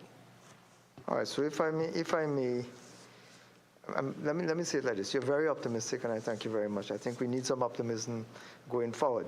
But if I may target my response, my question to the Office of the Prime Minister, Acting Permanent Secretary. In effect, what we are hearing here today is, and I'm repeating this because I started with that issue, the organization has not been able to get the funding required to execute its mandate. And we are looking at 45% and 50% and 51% and 52%, etc. And we are now hoping we will get to something like 90-something% in a new entity. But in the current entity, over the last several years, we've had a substantial underfunding of this organization, which deals with children, which we all admit are critical to the development of our country and going forward. My question, sir, is what is the prevention? What is preventing the Office of the Prime Minister from putting the needs of funding this organization at the forefront of its operations? What is the difficulty in prioritizing the Children's Authority, given the mandate and the responsibility, including some of the fact that clearly it underestimated the amount of problems that exist outside there affecting children? What is the restriction that the Office of the Prime Minister, that office, what is the restriction being faced by that office in terms of implementing the Children's Authority as a priority going forward? Thank you, Chair, for that question. I will just answer the question. To put a little context to my answer, I think that at some point in time, the director would have indicated that the child care and protection system is made up of much more than the Children's Authority. And at some point in time, we have to agree that we should not be over-investing in a system that expects the worst outcome for children. And this is what we are faced with currently. children are being abused, children are even dying, and we have no other choice but to invest in the system. But the long-term goal should not be following the same trajectory. It should be a reduction in the number of children who are being abused, a reduction in the number of children who are being placed at homes. And I think what we need to do is to work a whole lot more in the prevention area to avoid families from being disintegrated, to avoid children coming into the system. And the long run to that is that maybe the amount of money that is spent on remedial work would be much less, and the outcome for children will be better. And just to get straight to answering your question, Chair, over the period 2016 to 2018, there have been increases in the allocation to the Children's Authority. In 2016, it was $28 million. In 2017, $38 million. In 2018, it was $56 million. In 2019, it raised to $65 million. And my colleague would have indicated that the sum would have increased over the years. He would have also indicated that representation was made to the Ministry of Finance, and which is something that is being processed right now to ensure that from what my colleague said, to take the funding up to almost 97% to what is required this year. So I do not see it as there being any impediment at this point in time. Minister would have made representation, I would have made representation, and those matters are being processed to ensure that the authority is fully resourced. Added to the fact that at the ministry, at the division, a number of efforts are being made through advocating for the authority to international organizations as well as local organizations to get funding and other technical support to efficiently run the authority. So I'm hoping that answers your question. It actually does not, sir. Just to be clear, no one, I think, is suggesting, I'm a little concerned with the phrase that you use, but no one is at all suggesting that we invest in the Children's Authority at the cost or at the loss of any other entity that is involved in trying to put measures in place to prevent children from being abused. That, in fact, is not either or. So the fact that the Children's Authority is not receiving sufficient funding to do its job should not be, and that's what I got from what you were saying, that nobody should be over-investing in, I forgot the phrase now, but over-investing in a situation where children are receiving the worst end of it. I think you are missing the point, sir, with the greatest of respect, that if you don't fund the Children's Authority, it doesn't mean, in fact, let me say it differently, all aspects of entities that deal with the prevention of abuse of children or the development and creation of an environment for them to grow and develop, all agencies should be funded. And it should be a priority, especially given that the Office of the Prime Minister houses the Gender and Child Affairs Department. And that in fact, straddles all the entities you described. So the fact for me, the fact that we are talking about in 2023 fiscal, which is the fiscal we are in now, we are going to have a situation where we need to have, according to the director, we need to have 942 required persons, but we're looking at 451 during fiscal 2023. We are starting off in a situation where we will be inadequate to task already. We are currently in a crisis. Now, somebody else mentioned the fact that we had the Children's Authority's assessment as to what should have been done, plus the audit from the Judith Jones report, etc., that was generating 150 action items. All those things, the current situation of the challenges being faced by children and the fact that the Children's Authority has not been able to rise to it stems from the fact that they have been underfunded. And I want to join with my colleague in saluting the fact that we have had several employees. We have multiple employees. And I agree with you. We have multiple employees who have given yeoman service under the most challenging and impossibility of conditions. So I salute the staffing of the Children's Authority. But sir, with the greatest of respect, I believe that the Office of the Prime Minister has done a grave injustice to the Children's Authority, even though the director is very diplomatic in her statements. Even though she's very diplomatic in her statements, and maybe things have improved from 2019, 2020, 21, and we are hoping and praying it will happen in 2023. But for all the time gone by, 45% it's less than half of what was required. So in my view, sir, the Office of the Prime Minister has sabotaged the effective functioning of the Children's Authority, and this has happened during the period during the inception up to today, because it's only a hope that we will get to 90-something% of what is required. My concern still remains the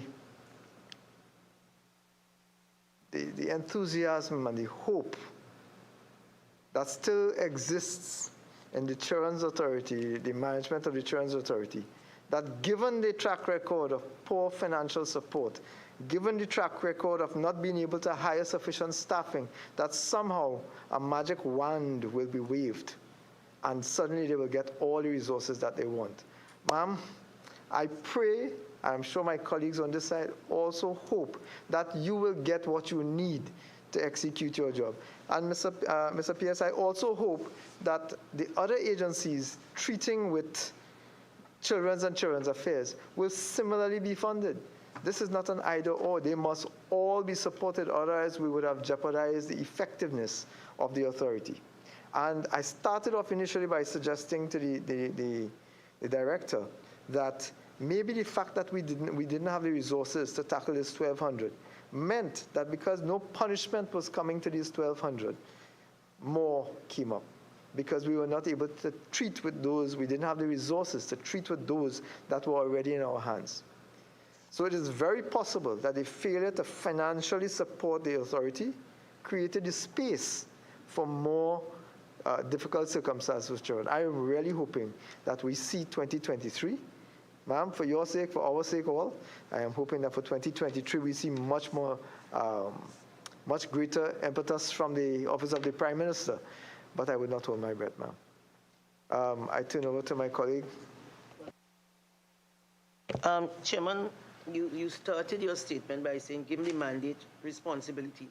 And I want to add, given the consequences when we get it wrong.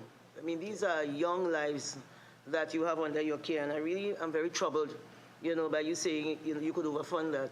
No money spent on saving a child's life is too much money, as far as I'm concerned. I mean, you have to oversee the money and ensure it goes into the right place.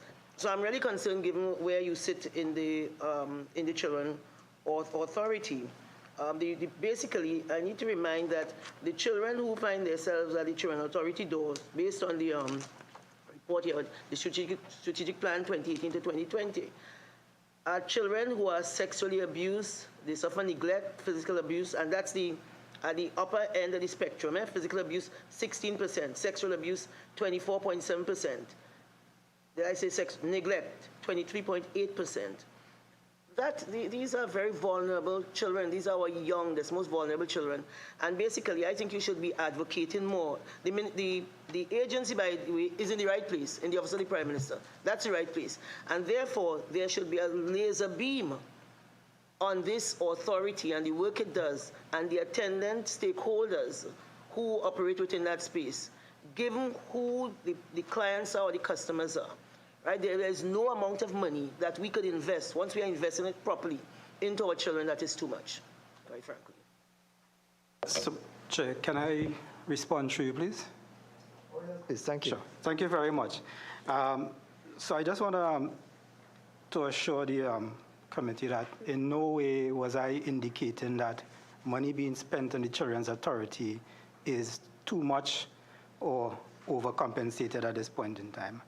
I attempted to contextualize my statement by indicating that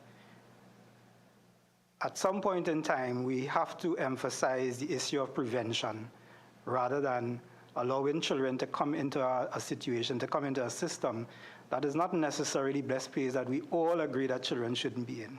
I also indicated as well that through the advocacy of the Honorable Minister and myself as well, with the Children's Authority, we would have gotten a commitment to increase the subvention to the Children's Authority as long as this situation continues to persist. And from what my colleague here said, it will be around 97% of what is required in 2023. Thank you. Just one last thing. Sorry, just one. But given what you are saying, I agree that one should work the children out of that system and you start from the level of prevention. But in the strategic plan before us, 2018 to 2020, there is nothing in here which supports that vision. Quite frankly, I don't know if it's in the 2020 to 2023 strategic plan. If you have kind of said, okay, fine, here's where we are taking the Children's Authority, all the stakeholders, etc., that whole system of protecting the children, that issue of prevention. I don't know, Director, is that in the new strategic plan? Yes, please, member. So yes, that is not with us as yet. In the new strategic plan, we can submit it to the committee, but we are focusing in the new strategic plan on families, helping to support families. So the thinking is that prevention is better than cure. So if you can avoid children coming into the system by supporting the families, then that is a cause that is won, because we believe that children thrive best in loving families. Hence our initiatives also to increase our foster care footprint and also to get into kinship foster care, which is another type of foster care, but would see a child in a home environment as opposed to an institution. So we do believe in an all-of-government approach as well. So our approach in our strategic plan 2022-2025 calls for much more collaboration with the Ministry of Social Development and other ministries in order to support families. Just yesterday, I heard the Honorable Prime Minister of St. Vincent, Ralph Gonzalez, saying you can't depend on the state to create families, and he's correct. So I don't know how the whole of government, what are they doing, and I'll be very keen to see how you all are going to create these magnificent families who now don't want over 10,000 children, as it were, or that throughput of 500 a month. That is that's a startling statistic. You know, in terms of where are we going with this? How are we going to get people to love their children and not abuse them at the level they're abusing them? You know, I'm looking at your graph. The sexual abuse is out of control. How are you going to deal with that as the Children's Authority? We believe in continuous education and advocacy for the society. Because but you don't have one ad in the papers or the television, you know. Do you have that in your budget? How are your outreach? Yes, we do. We do continuously engage different stakeholders. We have a constant presence on Facebook, and we do place ads in the newspaper. We are working with other agencies, the spotlight agencies, to highlight the issues of child abuse prevention. So we do communicate that to the public, but of course there is always room to ramp up that initiative. Member Prasad. Thank you, Chairman.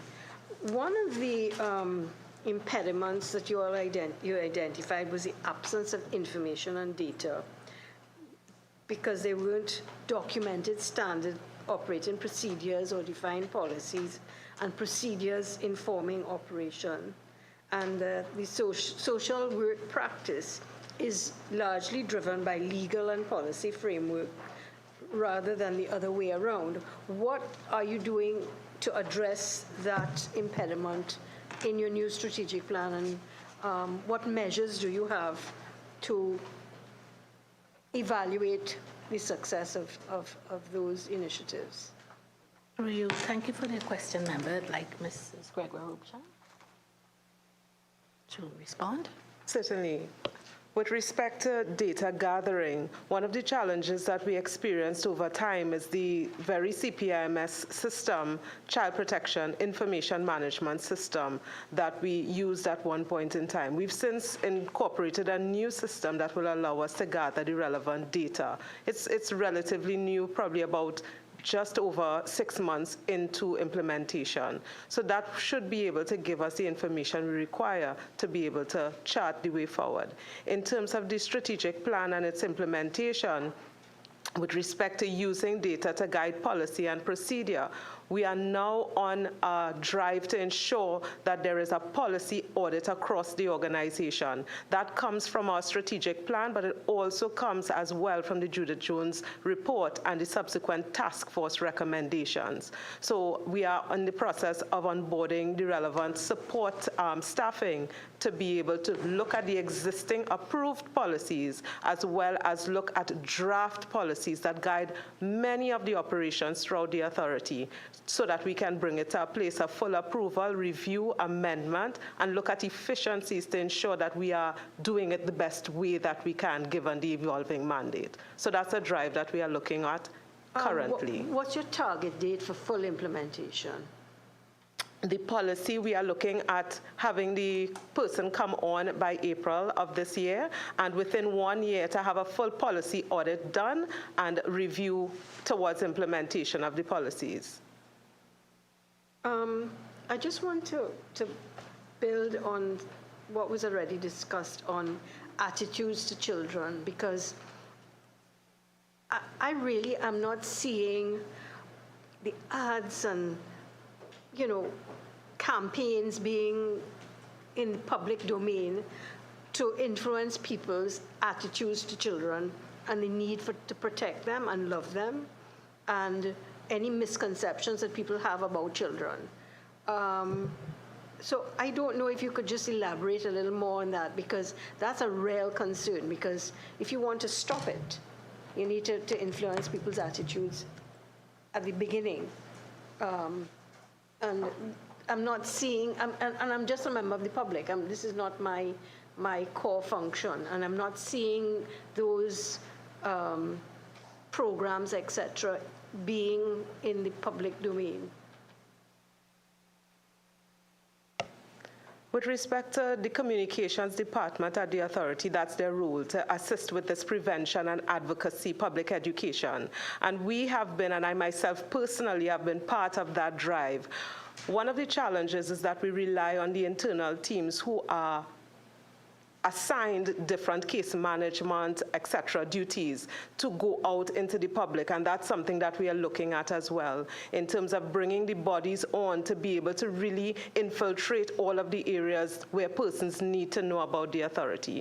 Existing drives that we have on train is our social media presence, which is fairly new over the last 2 years or so, where we are on all of the major social media platforms, and we do weekly programs with respect to different areas regarding child protection. We also engage different partners, for example, National Family Services, the Psychologists Association, the Child Protection Unit, the Counter Trafficking Unit, so that together we can share our experiences and our advice to the public with respect to ensuring that children are cared for and protected. Our current campaign, before you go and ramage, make sure the children okay. So we have found ourselves and teams on the weekends, after hours, even in our Kiddies Carnival celebration, to ensure that we are sharing that message. So we do go out there. There's always room for improvement. The member indicated that advertising is quite expensive,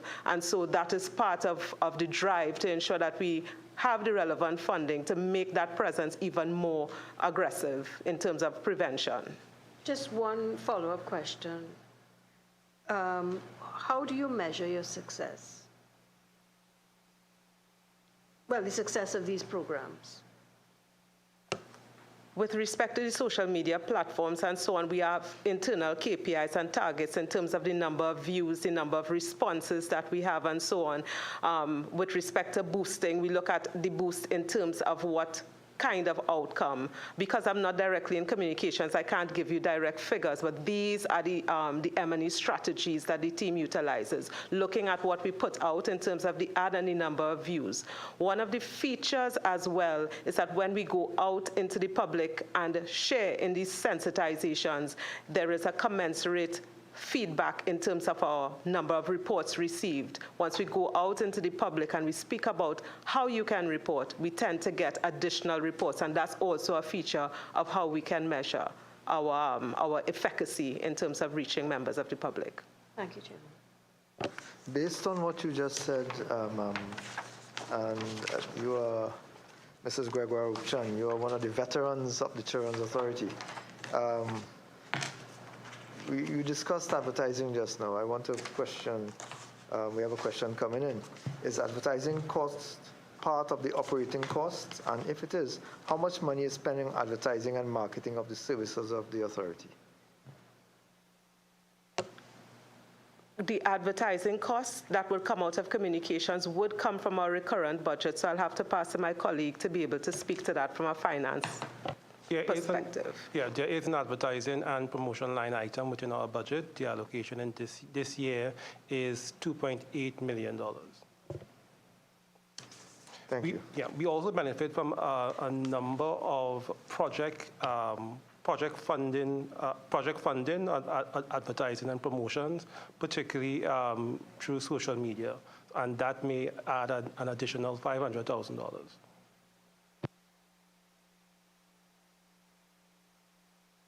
You're saying that the advertising is part of the operating cost, but it's not specifically included in the financial statements. Is there a specific reason for that? I'm not sure as to the basis of the disclosure note. I can speak to the advertising and promotion costs in this year's fiscal 2022 and 2023 and what the budget allocation is. So what is the budget allocation for fiscal 2022 and 2023?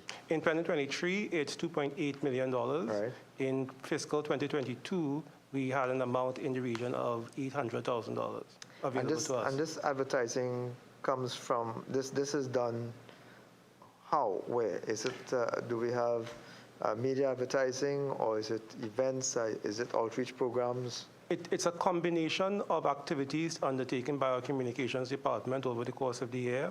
So it would include activities such as the current Carnival campaign, a number of outreach activities over the course of the year undertaken with regional health authorities and other agencies. All right, I'm a member of Parliament, just for reference, and we have another member here, and my colleague. I would welcome the intervention and involvement of the Children's Authority directly in my area as well, because I know that you may have national perspectives, but in our areas as members of Parliament, even as senators, we would have engaged individuals who are in desperate need of the services of the Children's Authority. So I would welcome any initiative on your part to provide the offices of the members of Parliament and to the senators with some level of information that we could also distribute. But I also suggest that since you already have 41 members of Parliament engaging members of the community, you already have 41 in effect sub-offices that you could make maximum use of. So that's just a suggestion going forward. I noticed in our questions, in response to some of the questions by the Secretariat, you indicated that, and you mentioned it again today, that there was some level of staff burnout. Now that is understandable given that you're already short-staffed. Sorry to belabor the point, but that is a major consideration for us, for the delivery of service. But you're already short-staffed, and therefore you will have staff burnout. I noticed that some of the measures taken to address staff burnout includes celebrating Mental Health Day, EAP, retreat, games night, celebration of World Happiness Day, etc., etc., etc. But when the question was asked of how successful these measures were at addressing the problem of staff burnout, the response was staff participated in varying degrees in these activities, and this assisted in team building. Now, I am very sure that I understand what staff burnout is. I understand what burnout is. And team building may help with burnout.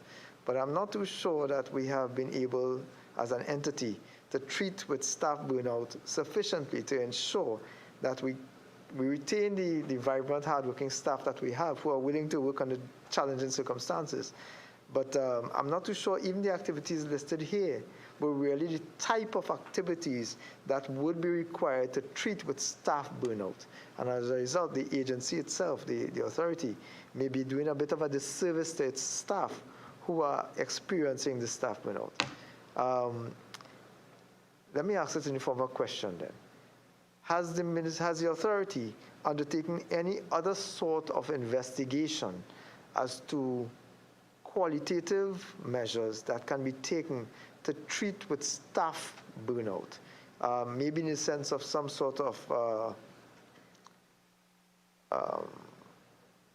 medical support, counseling, those sorts of things, or engagement at all with the staff itself. Because when you have some of these activities, it's the same staff who are having to work on these activities. Not so? So we have staff complaining of burnout, and they have been expected to work on World Happiness Day, and everybody's already tired. So is it that we have, in addition to these things, an additional limb where we have some access where staff could go in and seek counseling to treat with them? Because in addition to the challenges they have as staff working with children in difficult circumstances, they have their own challenges in personal life and so on. And as somebody involved in the authority now, I'm sure that you are familiar with the emotional trauma that you take home with you as a staff member. So I know I asked the question, and I know it probably got lost in the conversation, but the question is whether or not any additional support has been put in place to offer staff who are suffering from burnout and others who are hopefully not, who are more likely not going to be headed that way because of the short staffing. Is there any additional facility being offered to them? Yes, thank you for that question, Chair. I will commence the response and rely on my colleagues to support, because in terms of the history of how this has been treated, we do have an existing EAP provider, so that is in place. But in addition to that, I'm aware that surveys were done to sort of test the temperature, the pulse of staff. What would you like to do? How will we, in terms of wellness, what would you like to see happen? And I know that some of the initiatives came out post that survey, but there are other issues such as the compensation level, and the major issue from where I sit is the numbers in terms of the staffing. So you have caseworkers who may have more than 100 cases to address, and which one will receive your priority? And you go to this one, but it's really this one that the risk is manifesting. So to me, that remains the most critical issue, the numbers, increasing the numbers of staffing, and that will afford a better work-life balance. I don't know if my colleagues have anything to add to it based on their history in the organization. I just want to concur as well. The initiatives, there was a whole wellness program that we would have developed coming out of the respective staff surveys. Staff indicated what they wanted to do. One of the major successes came from having dealt directly with teams is from the mental health day, where persons can have a day to be able to regroup, to be able to debrief, and so on, separate and apart from the EAP, the Employee Assistance Program, which is heavily utilized.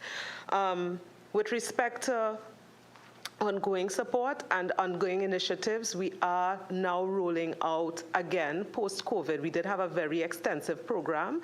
However, due to COVID and the restrictions in terms of grouping and interaction, that had to be scaled back quite significantly. But we are now, based on the feedback and from the bowels of the organization, the staff has spoken in terms of what are some of the initiatives, and we are rolling those out. As recently as Friday, we should be having some very interesting wellness activities on board. Thank you. I have a question from the viewing audience. I actually have an answer that we could provide, and then the other question. So based on the notes of the financial statements for 2028, one of the questions was the number of employees for 2018, I could provide that. It was 166. In 2017, it was 141. In 2022, it's 225 plus 70 independent. I think the question, so that was an answer to a question that was posted at ParlView.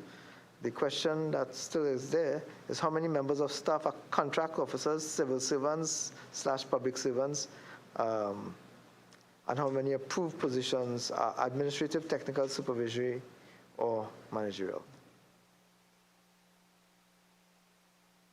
All the positions, Mr. Chair, are contract positions. Is it a 5-year, 2-year, 3-year? The 3 years, 3-year contract positions, those are the usual positions, usual duration.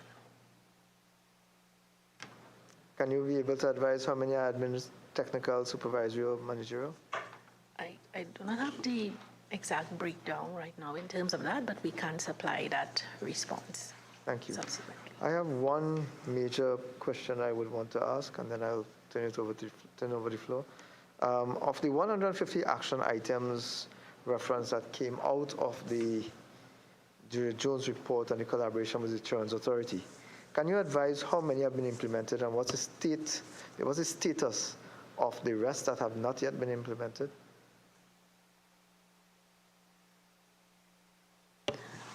We have commenced some of the action items. I asked Mrs. Gregoire-Rupchan if she will just give a capsule of the items we have started, and Ms.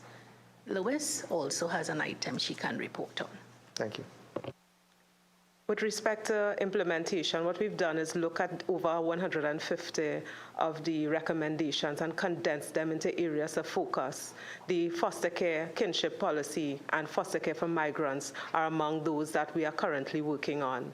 The CR reintegration project, which will also treat with a key feature of auditing the children in CR's community residences to understand where they are placed and what we can do to ensure that they have a good permanency plan.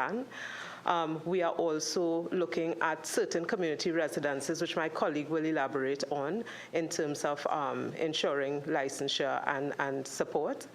And those are the ones that come to mind, but there are quite a number of initiatives. Additionally, the authority is part of the Standing Committee on Child Protection, where we report these particular initiatives and our successes, and that's the M&E framework that allows for monitoring the implementation of these strategies. I'll pass to my colleague to add additional initiatives. Good morning, Chair, and good morning, everyone. Just allow me to, I'm very happy to say that one of our key recommendations that came out was that of training for caregivers and other staff members within our child support centers and our children's homes. And we are well on stream to execute that recommendation. We have engaged the University of the West Indies, and they have provided for us a program that we are looking forward to enrolling in March, as early as March 2023, with respect to training and upskilling our current caregivers and supervisors within the children's homes and our child support centers. So we are very much on stream with respect to that. And that certainly is a critical recommendation that came out of the report that we are happy to say at this point is well on stream to being executed. I also wish to point out, Mr. Chair, that the OPM, could you confirm, PS? You will be funding that initiative. We are hoping that it's funded in time. Mr. Pierce, can you confirm? Thank you very much. Yes, and based on the Native initiative, I'm certain that we will find the resources to fund that. And from my reading of the proposal, it's not really much money for the type of investment that we are doing. To chat through you again, I just want to bring to your attention, one, there are a number of things that have been done through the committee, and I'm committed to sending you a status report on the implementation of the various action items and where we are. Yeah? In fact, what we have done since the committee has started was to put out 2 monthly status report on the various media houses to indicate where we are, and we have given a commitment to continue to update the public through those mechanisms, monthly update, status report update on where we are as it relates to those recommendations. One in particular that we are doing now is to assist these homes, these children home that was spoken to earlier on. I think there are 12, to assist them with funding to ensure that they meet the necessary infrastructure work to meet the public health and fire services standards so that they could at least meet those requirements for licensure. Yeah. That one is advanced, and a number of the homes have made requests for these services already. They were approved, and efforts are being made to ensure that they receive the funding on time. Thank you, Pierce. I turn over to Member Sipasad.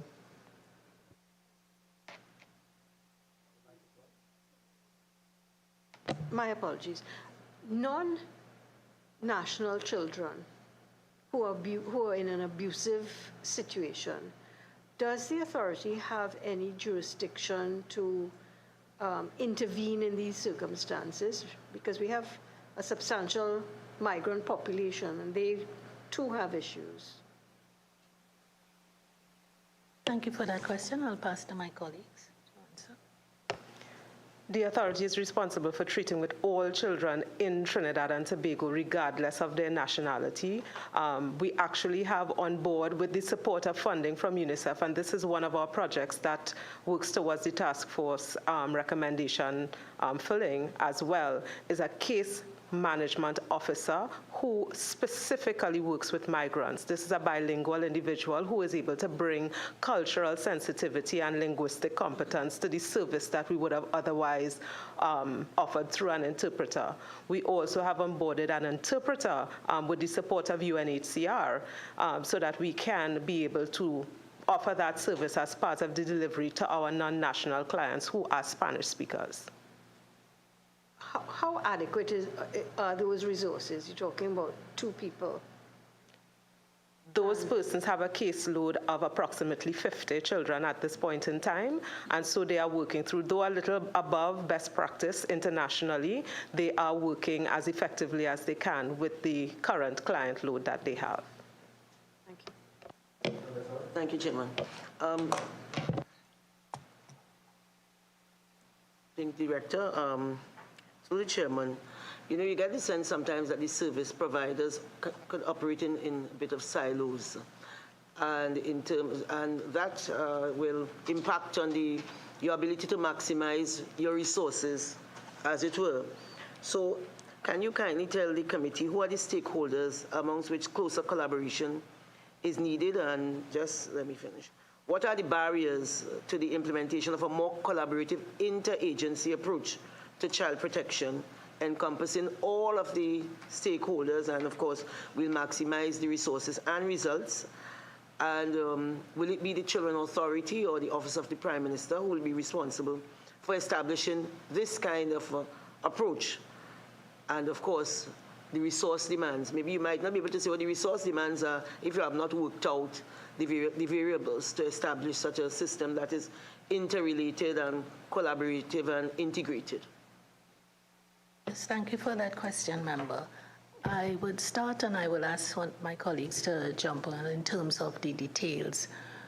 Pierce and I, we always speak about a collaborative approach, and the fact that we, in terms of, for instance, social workers, some here, some there, if we get together, our thinking is that we can be much more of a force for the good that we are all trying to do if we come together. So there are always discussions and in our attempt to collaborate and deepen our collaborative footprint between and among the different stakeholders. We have signed a number of MOUs with different agencies, but apart from that, recently, through UNICEF, we had someone visit from Romania, and that child protection specialist from Romania. We discussed ideas on preventative measures. How do you support families So I'm speaking about this in the context of our collaborating in order to have a greater impact on the work that we do. Part of the discussions entailed us exploring pilot projects, going out into the areas that we see as most vulnerable and addressing the needs of families. And this is the idea that came from Romania. I know it's probably not unique to Romania alone, that we will establish a committee of persons based on multidisciplinary, social work, education, health, etc. And you go out and you identify the most vulnerable families in the different communities, and as a group, you service the needs of those families. So that is some of the thinking that we are engaged in right now based on some of the international doors that are being opened through the efforts of PS. In terms of what is happening on the ground, Ms. Lewis or Ms. Gregor-Rupchan, if you can just jump in. I'd want to speak on the development of the memorandums of understanding with the various entities. Thus far, the authority has memorandums of understanding that carve out the collaborative role with the counter-trafficking unit, with SWRHA, with THA, Tobago, House of Assembly, and NCRHA. We have ongoing collaborative discussions with a number of entities, including the Child Protection Unit, the Ministry of Education, the Ministry of Community Development, NWRHA, ERHA, and TRHA.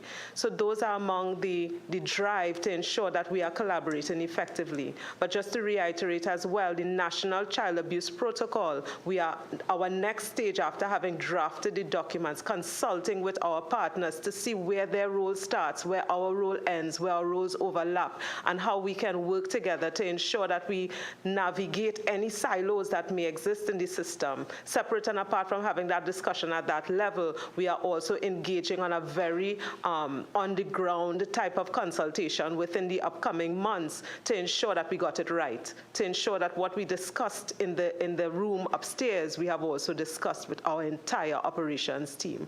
And so hopefully that will ensure that decisions made or recommendations being implemented are practical for those on the ground who actually interface with our clients. So those are among the collaborative steps that we are taking. And of course, our case management team allows for a geographic allocation of persons so that our staff is actually closer within the regions that they hope to operate to build better relationships with the stakeholders in that community for more effective service for clients. We are not fully there yet. It is a work in progress, but we continue to thrive and strive towards getting 100% efficacy. Thank you. Director, given that your agency is still fairly young, and you're kind of feeling your way through, I was very interested in your reference to Romania. Is it that, and the conversations, no, we take everything as it comes. Is it that they are seen as a model of best practice, and why? We specifically engage Romania for the issue of deinstitutionalization because, as indicated before, we believe that children thrive best in loving family environments.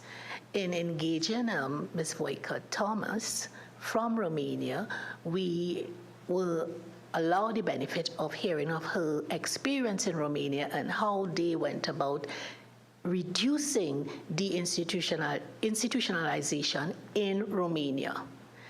Part of her sharing also had to do with the development of the foster care, kinship foster care system. So we started the conversation here. We have an invitation to go to Romania, yes? So, so we are deepening that sort of collaboration and technical trading, the trading of information on the best approaches. So we had spoken to her. We were speaking to UNICEF Barbados, and through that agency head there, Mr. Peter Bilt, we were speaking about reducing the number of children and in institutions generally, and basically taking a preventative approach to not allow children to come into institutions unless it's a last resort. we understand that sometimes children cannot remain in their home environment. So based on that conversation, based on that collaboration, the Romanian child protection specialist came and she spent 2 weeks with us, and she left recommendations with us. And we are going to engage in some of those recommendations relative to our kinship foster care, the draft policy, which was already done. And we are also looking at that model relative to deinstitutionalization. Chair, if I may add, please. It's support that is being provided through UNICEF, as well as the benefits of that model is what was espoused earlier on. It's an integrated child protection model that brings together all of the agency with an emphasis on deinstitutionalization of children. But it's a model that would probably give the best hope for Trinidad and Tobago, given our current situation and given the enormity of the task in terms of providing for children and all of the services that are required. So I think that it's a model that is worth looking at, worth pursuing, and it would certainly, if we continue in that direction, would be able to transform the child protection system, adapting some of the approaches that was used in Romania. Chair, if I may.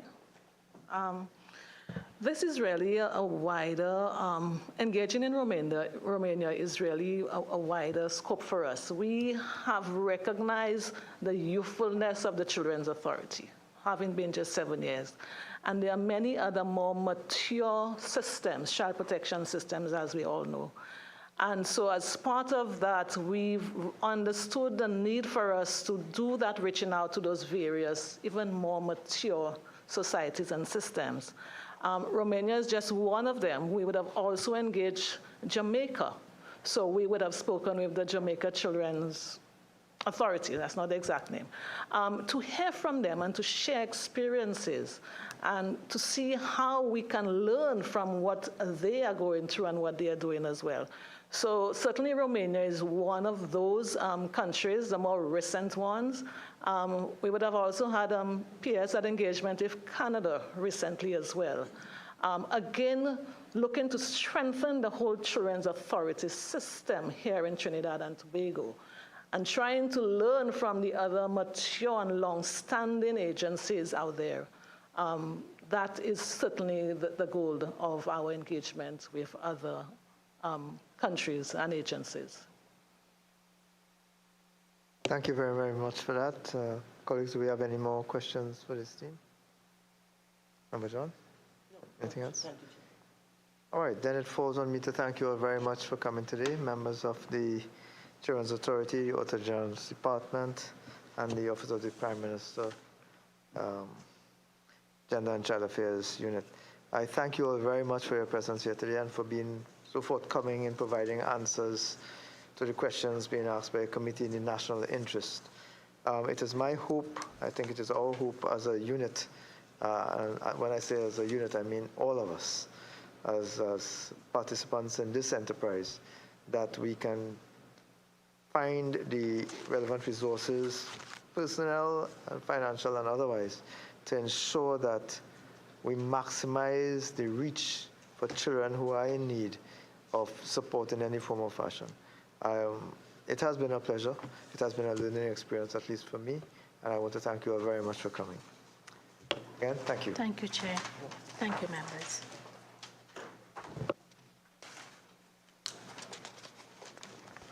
Ron, we still have a few seconds.